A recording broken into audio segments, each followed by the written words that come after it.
नमस्कार दोस्तों, मैं हूं मुस्कान और आप देख रहे हैं तेज भारत नेटवर्क न्यूज, जहां मिलती है आपको खबरें सबसे पहले, सबसे सटीक।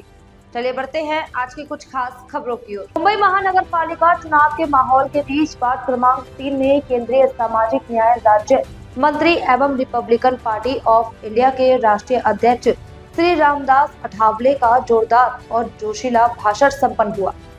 उनके ओजस्वी संबोधन के सभा स्थल पर मौजूद कार्यकर्ताओं और नागरिकों में नया जोश भर दिया। इस कार्यक्रम में प्रमुख रूप से उपस्थित रहे भाजपा के वरिष्ठ नेता एवं पूर्व विधायक श्री प्रवीण दरेकर, वार्ड क्रमांक 3 से प्रकाश जारी, साथ ही महायुति के अन्य वरिष्ठ पदाधिकारी, स्थानीय नेता, कार्यकर्ता और बड़ी संख्या में नागरिक मौजूद रहे।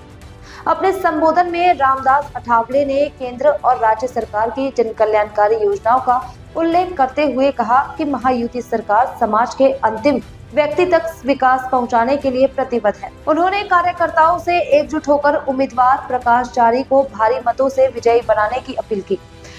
सभा के दौरान नारों, तालियों और उत्साहपूर्ण माहौल ने यह स्पष्ट कर दिया कि वार्ड क्रमांक 3 में महायुति को मजबूत जन समर्थन मिल रहा है। यह कार्यक्रम चुनावी दृष्टि से काफी अहम माना जा रहा है। मंचावर एक आहे प्रवीण आणि दोन आहेत प्रकाश। मंचावर एक आहे प्रवीण आणि दोन आहेत प्रकाश, त्यामुळे मला दिसत आहे निळं आकाश।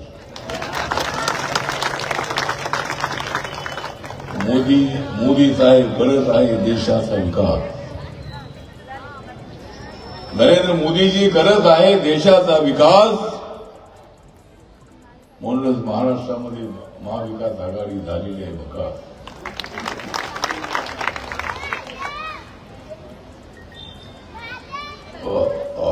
प्रवीण दरेकर आहे देवेंद्रजींचे खास। प्रवीण दरेकर जे आहे देवेंद्रजींचे खास आणि प्रकाश सुर्वे आहे शिंदे साहेबांचे खास। या दोघांचे हे दोघे आहेत खास, कारण त्यांच्या सोबत आहे रामदास।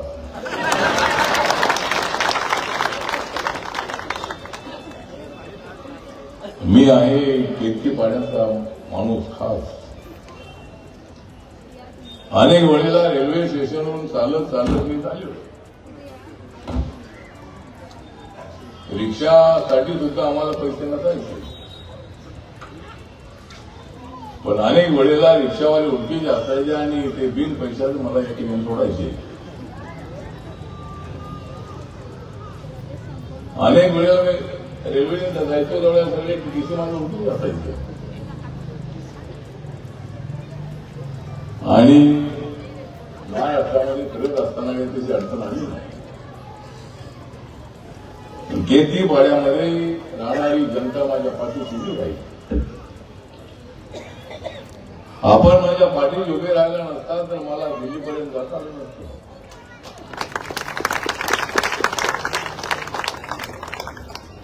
दिल्लीला नरेंद्र मोदी साहेबांच्या सरकारमध्ये तिसऱ्या वेळेला मंत्री बनण्याची मला मिळालेली आहे संधी, कारण या देशामध्ये आहे नरेंद्र मोदींची हस्ती। या देशाचा विकास भ्रष्टाचार मुक्त भारत होणे,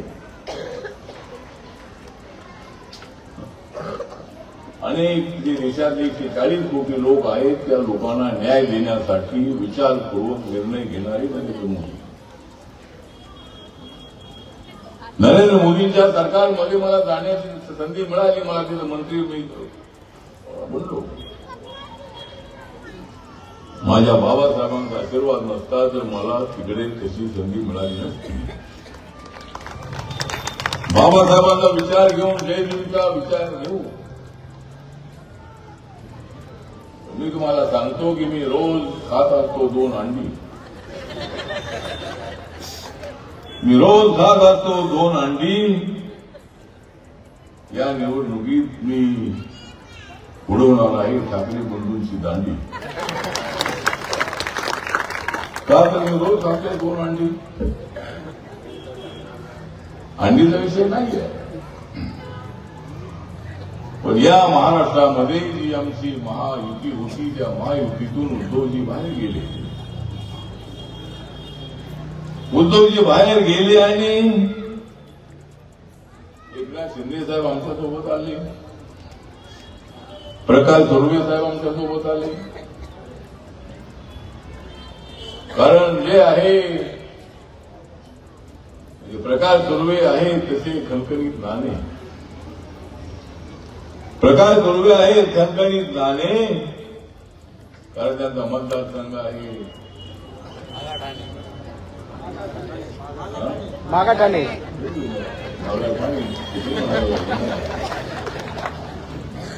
ठीक आहे, प्रकाशजींचे माझे संबंध चांगले होते. काँग्रेस पक्षासोबत आमचा अलायन्स होता त्यावेळेला प्रकाशजी पक्षाकडे होतो. ज्यावेळेला तिकडे आमदार झाला त्यावेळेला प्रकाश तिकडे आला. जिथं आमदार सस्पेंड राहून उपयोग नाही, उजेडामध्ये आलं पाहिजे म्हणून आपण उजेडात आलो. माझ्या लक्षात आलं की काँग्रेस पक्षासोबत राहून तो उपयोग नाही. काँग्रेस पक्ष फक्त घोषणा देण्याचं काम करतो, बाबासाहेबांचं नाव घेतो, पण बाबासाहेबांसाठी काही करत नाही हे माझ्या लक्षात आल्यामुळे मी काँग्रेस सोडली. मी नरेंद्र मोदींच्या सोबत आलो. मी सगळ्या जनतेला विचारलं आणि मला सांगितलं की तुम आगे बढो, हम तुम्हारे साथ हैं. आणि आपण मला प्रेरणा दिलीच. आपण सांगितलं की आठवले साहेब तुम आगे बढो, मैं तुम्हारे साथ हूं. मी तर तुम्हाला सांगितलं की मैं तो आगे बढ़ रहा हूं लेकिन तू आगे कब बढ़ेगा. मैं तो आगे बढ़ रहा हूं लेकिन तू आगे कब बढ़ेगा. मैं तो दुश्मन के साथ लड़ रहा हूं, तू कब लड़ेगा. आणि आपण लढले. आपण लढल्यामुळं मी या ठिकाणी ताकदवार झालो. माझ्या पक्षाचे किती आमदार आहेत, किती कॉर्पोरेटर आहेत सोडून द्या. कार्बोरेट होते तसे आपल्या. कारण आता बीजेपी आणि एकनाथ शिंदे साहेब एकत्र आलेले आहेत. त्यांच्या लोकांना तिकीट मिळत नाही. बाळकृष्ण ब्रीद यांना आपली जागा सोडावी लागली आणि या ठिकाणी प्रकाश दरेकरांना तिकीट मारत चांगली गोष्ट. प्रवीण दरेकरांचे ते बंधू आहेत, अत्यंत ऍक्टिव्हली सातत्यानं काम करणारे आहे. मला आठवत आहे की फार वर्षापूर्वी दरेकर साहेब आमदार असताना या डोंगरावर केती पाड्यावर पाणी लोकांना देण्यासाठी आपण प्रयत्न केला होता. मी तो प्रयत्न लागलो. आम्ही डोंगरावर लहान लोक आहोत. आम्ही बाबासाहेब शिवाजी महाराजांच्या वंशाचे आम्ही लोक आहोत. आणि या ठिकाणी केती पाड्यामध्ये माझ्या अनेक दलित क्रांतीच्या काळामध्ये सगळ्या डोंगरावर मी अनेक वेळेला गेलेलो. आपल्या समस्या आम्हाला चांगल्या माहिती आहे.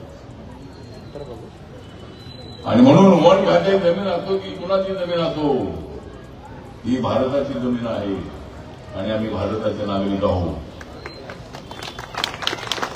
आम्ही इथून हलणार नाही. ज्या वेळेस झोपड्या तोडल्या त्यावेळेस मी लोकांना सांगितलं की तुम्हाला माझ्या पक्षात काम करायचं असेल तर तोडलेली झोपडी रात्री उभी राहिली पाहिजे. गाव सोडून आलेले लोक, उपाशी तापाशी राहणारे त्या ठिकाणचे लोक असं तर या ठिकाणी आपलं पोट भरत आहे. आणि सरकारने आम्हाला घर दिलं असतं तर आम्ही कदाचित झोपडी या ठिकाणी बांधली नसती. आम्ही कशी तरी झोपडी बांधली. कायदा आम्हाला माहिती आहे, बाबासाहेब आंबेडकरांनीच कायदा तयार केलेला आहे. परंतु कायदा हा माणसांच्या कल्याणासाठी असला पाहिजे. आणि अनेक वेळेला झोपड्या तुटल्या, पण त्यावेळेला कॅन्सरच्या काळामध्ये आंदोलन केल्यानंतर 78च्या झोपड्या, 90च्या झोपड्या, 95च्या झोपड्या, आता देवेंद्र फडणवीस साहेबांच्या काळामध्ये 2011च्या झोपड्यांना मान्यता मिळालेली आहे. प्रवीण दरेकर साहेब आणि प्रकाश सुर्वे साहेब, माझ्या पक्षाची मागणी आहे की 2020च्या झोपड्यांना मान्यता दिली पाहिजे. आणि दिली नाही तर आम्ही काही घालणार नका. आम्हाला मांडणीची जबाबदारी बाबासाहेबांच्या संविधानाने आम्हाला राहण्याची मान्यता दिलेली आहे. जगण्याचा आम्हाला अधिकार दिलेला आहे आणि जगायचं असेल तर राहिलं पाहिजे, राहायचं असेल तर घर पाहिजे. आणि म्हणून खेड्यापाड्यातून आलेली माणसं इथे या झोपडीत राहतात. यह थी आज की खास खबरें तेज भारत नेटवर्क न्यूज के साथ। जुड़े रहे, सब्सक्राइब करें और कमेंट करें। धन्यवाद।